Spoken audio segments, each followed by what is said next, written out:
Hello,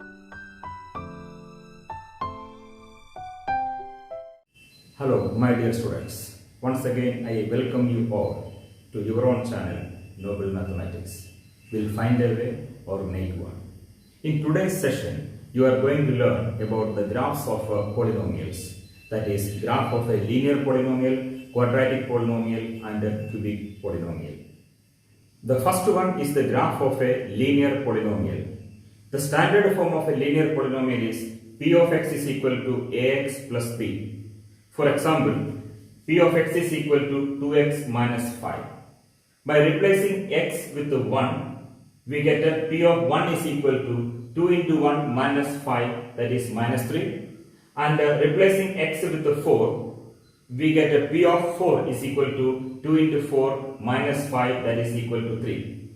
That means for two different values of x, 1 and 4, the respective values of the polynomials are minus 3 and 3.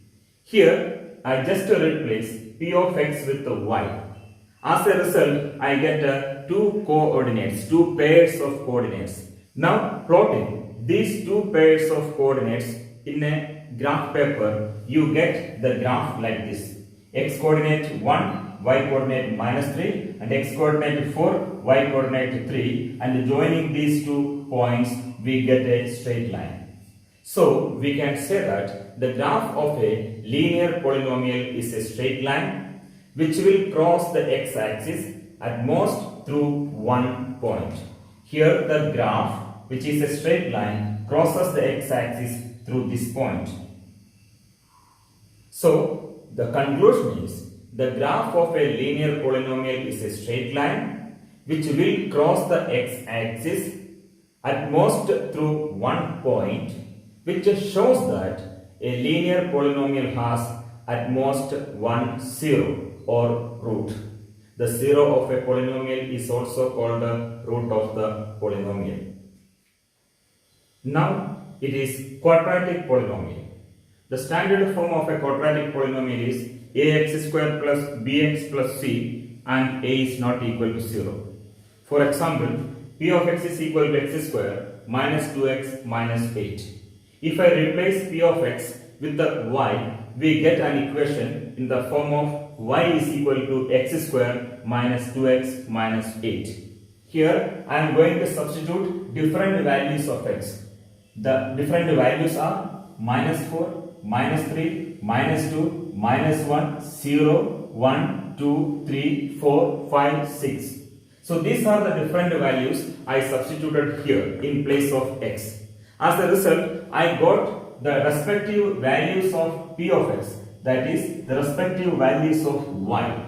They are, for x is equal to minus 4, we get 16, x is equal to minus 3, we get 7, x is equal to minus 2, we get 0, and in this way, we get the respective values of y. Now, all these different values can be considered as pairs of x coordinate and y coordinate. If you plot these x coordinates and y coordinate, pairs of x coordinate and y coordinate in a Cartesian system, that is in a graph paper, you will get a graph in the shape of a curve.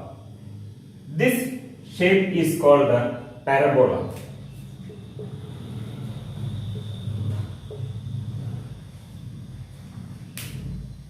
So, we can say that the graph of a quadratic polynomial is a parabola. Now, you can see that the graph will intersect at 2 points.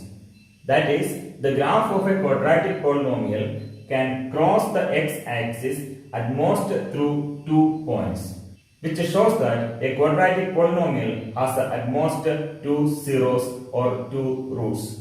The conclusion is the graph of a quadratic polynomial is a parabola which will cross the x-axis through at most 2 points, which shows that a quadratic polynomial can have at most 2 zeros. In the case of a quadratic polynomial, there are 6 different cases. Let us see these 6 cases one by one. In the first case, you can see the parabola opens upwards. It shows that in this quadratic polynomial, the coefficient of x square is positive. That is, a is greater than 0. And the second point is this quadratic polynomial has two distinct zeros. Third point is this quadratic polynomial can be factorized into two distinct factors.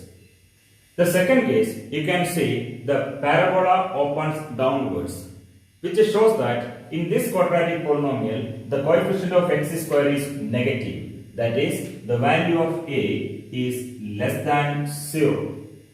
And second point is, it intersects or crosses the x-axis at a two distinct points. That means this quadratic polynomial has two distinct zeros. And also, this quadratic polynomial can be factorized into two distinct factors. In the third case, you can see the parabola just touches the x-axis exactly at one point. This shows that the two zeros or the two roots of this quadratic polynomial are equal, and this quadratic polynomial can be factorized into two identical factors. In the fourth case, we can see the parabola opens downwards. The parabola opens downwards means the value of a is less than 0. That is, the coefficient of x square is negative. And now here the parabola just touches the x-axis exactly at one point, which shows that the quadratic polynomial has two identical zeros, or both the zeros are equal. Hence, this quadratic polynomial can be factorized into two identical factors. In case 5, the graph or the parabola opens upwards, but it does not touch the x-axis or it crosses the x-axis. So this is a case in which the quadratic polynomial has no zeros. In sixth case, you can see the parabola opens downwards, but it does not cross or touch the x-axis. So this quadratic polynomial also will not have any zero. These are the 6 cases of a quadratic polynomial. So from all these cases, it is clear that if the parabola opens upwards, then the coefficient of x square is positive. And if the parabola opens downwards, then the coefficient of x square will be negative. Now we move on to cubic polynomial. The standard form of a cubic polynomial is p of x is equal to ax cube plus bx square plus cx plus d, where a is not equal to 0. For example, p of x is equal to x cube minus 4x. This is definitely a cubic polynomial because the highest power is 3. That is, the degree of the polynomial is 3. If I replace p of x with the y, we get an equation y is equal to x cube minus 4x. Here I am going to give different values for x. Respective values of y we can calculate, and the table is as follows. When x is equal to minus 4, the value of y, that is minus 48. When x is equal to minus 3, I get minus 15, and x is equal to minus 2, minus 1, 0, 1, 2, 3, 4. So for all these different values of x, we get the respective values of y. If you plot this on a graph paper, you will get a graph which will be in the shape of a curve, which is called a cubic graph. And here you can see that the graph crosses the x-axis through 3 distinct points. First point, minus 2, 0. Second point, origin. Third point, 2, 0. So the conclusion is, the graph of a cubic polynomial is a curve which is called cubic graph, which will cross the x-axis through at most 3 points, which shows that a cubic polynomial has at most 3 zeros or 3 roots. For a cubic polynomial also, we have 3 different cases. You can see the first case. You can see the graph, that is the cubic graph, that is the curve crosses the x-axis through 3 different points. It shows that for this particular polynomial, there will be 3 distinct zeros. 3 distinct zeros means 3 different zeros, and hence this cubic polynomial can be factorized into 3 different factors. The second case you can see the cubic graph just touches the x-axis at one point and crosses the x-axis at another point. This shows that for this particular cubic polynomial, two of the zeros will be identical and the third one will be distinct. Hence, this particular cubic polynomial can be factorized into three factors, of which two are identical and the third one is distinct. Look at the third case. In this case, you can see the cubic graph just crosses the x-axis at one point. Here it is origin. It can be any point. So this case shows that for this particular cubic polynomial, all the three zeros or roots are identical.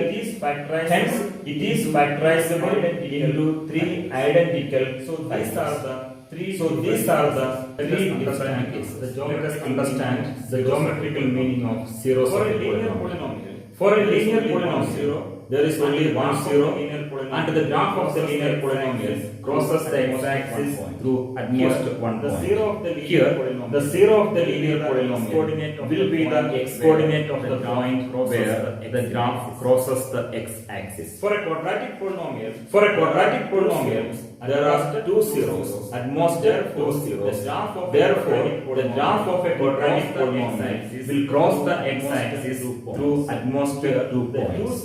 Here, the two zeros of the quadratic polynomial will be the x-coordinates of the points where the parabola crosses the x-axis. Third one, a cubic polynomial can have at most three zeros.